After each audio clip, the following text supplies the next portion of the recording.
Números, a história de uma invenção. Da contagem dos dedos à inteligência artificial. Esse trabalho foi produzido pelo Grupo Colaborativo de Investigação em Educação Matemática, GCEM, sobre a minha coordenação. Esse é o terceiro vídeo de uma sequência de 5 que trabalha com os vários pontos da história do conhecimento dos números. Neste vídeo apresentamos o sistema de numeração dos romanos e estudamos as características dos sistemas que estão presentes até hoje. O sistema de numeração romana foi utilizado na Roma Antiga com registro desde antes de 260 a.C., e seu uso se estendeu na Europa até cerca do século XII.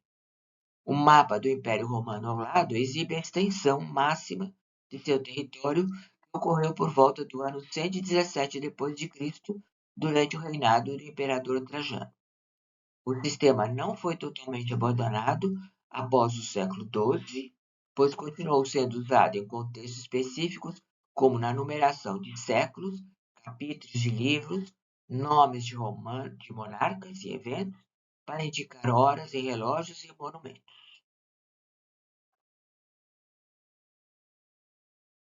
Encontramos o registro do sistema romano no monumento Columnata Rostrata, construído em 206 60 a.C., pelo cônsul Duilius.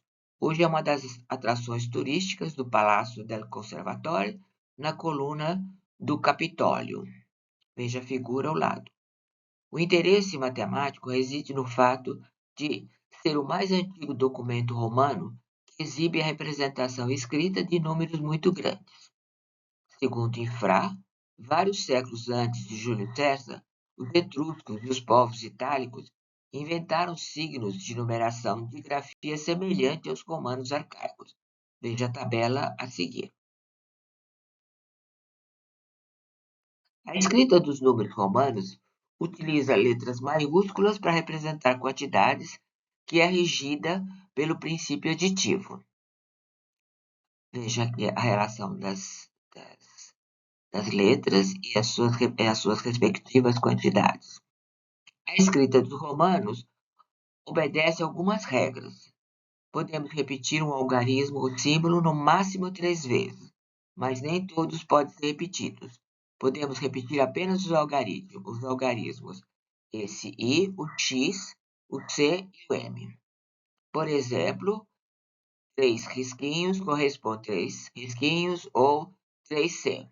Quando um algarismo é colocado à direita do outro, que tem valor maior, adicionamos. Por exemplo, X e V corresponde a 10 mais 5. Quando o algarismo está à esquerda do outro, que tem valor maior, subtraímos. Por exemplo, XL. Então, vou subtrair de 50, 10. O algarismo I só pode ser subtraído dos algarismos V e X. E o algarismo X só pode ser subtraído de L e do C. O algarismo C só pode ser subtraído de D e do M. Um traço multiplicava o número representado abaixo dele por 1000. 2 traços sobre M dava-lhe o valor de 1.000.000. A estrutura do sistema romano apresenta dificuldades tanto na leitura quanto nos cálculos. Os romanos usavam essas letras, que representam os valores 1, 5, 10, 50, 100, 500, 1000. Mas organizavam os números conforme aumentos e diminuições em múltiplos de 10. Os agrupamentos com base 5, que é o VLD, eram apenas intermediários dentro de uma estrutura decimal.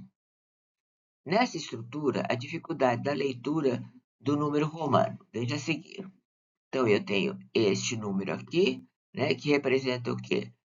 1000M, 900 é CM, 70 é LXX e 8 é V e 3I.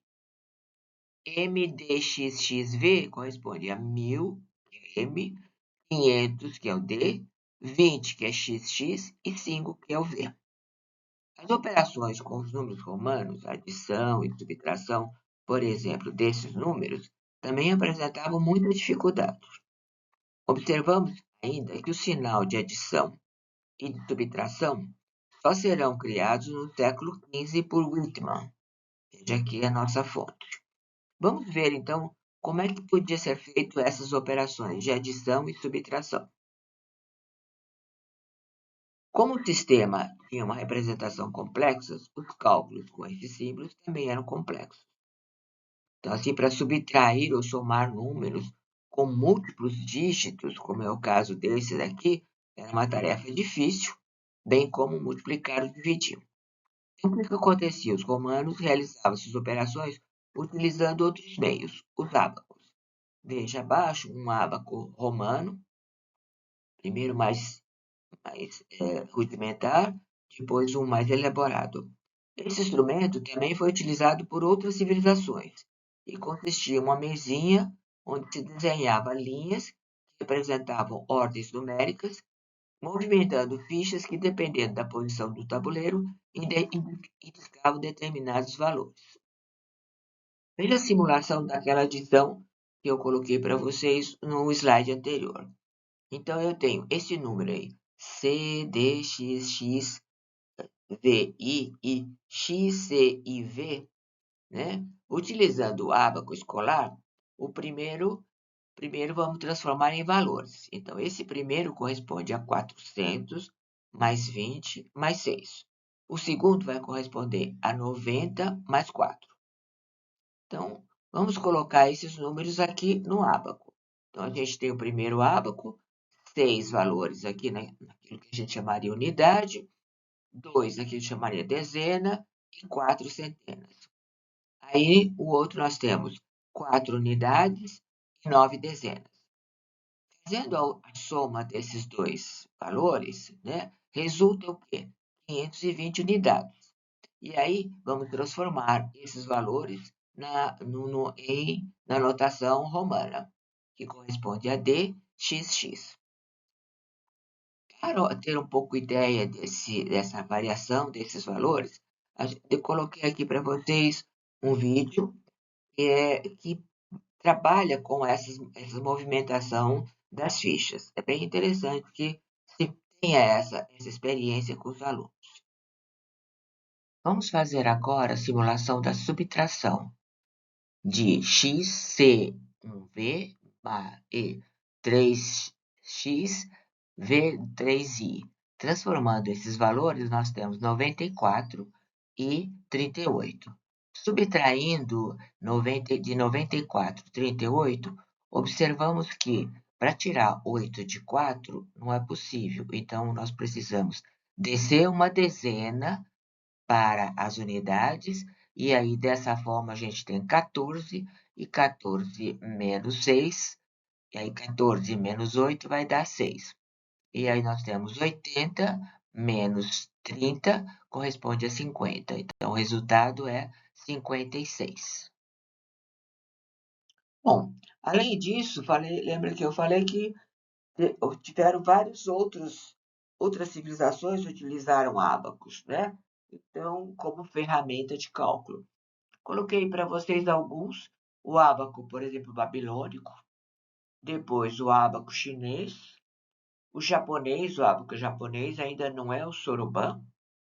Aí a gente tem um ábaco que nas nossas pesquisas encontrei como sendo mesoamericano, que chamou Quipu, tá? Só que a base nesse caso era 20, com 5 dígitos. Aí um ábaco romano de novo. A nossa fonte de pesquisa está aí embaixo. Bom, na escola, nós utilizamos alguns ábacos como ferramentas de cálculo. Veja, esses aqui, um ábaco aberto, depois a gente tem aqui o ábaco fechado, o soroban, né, que é esse aqui que é considerado em muitas escolas, trabalham com cálculos usando soroban. Para que a gente possa ter uma visão do uso desses instrumentos, eu deixei para vocês alguns links que seriam bem interessantes de serem pesquisados na sala de aula. Bom, nós vamos colocar atividades para serem trabalhadas com este vídeo. Essas atividades vão estar publicadas na nossa página Ensinar e Aprender, no Face do Grupo GCE. A nossa referência geral é o Caderno de Prática de Ensino de Números.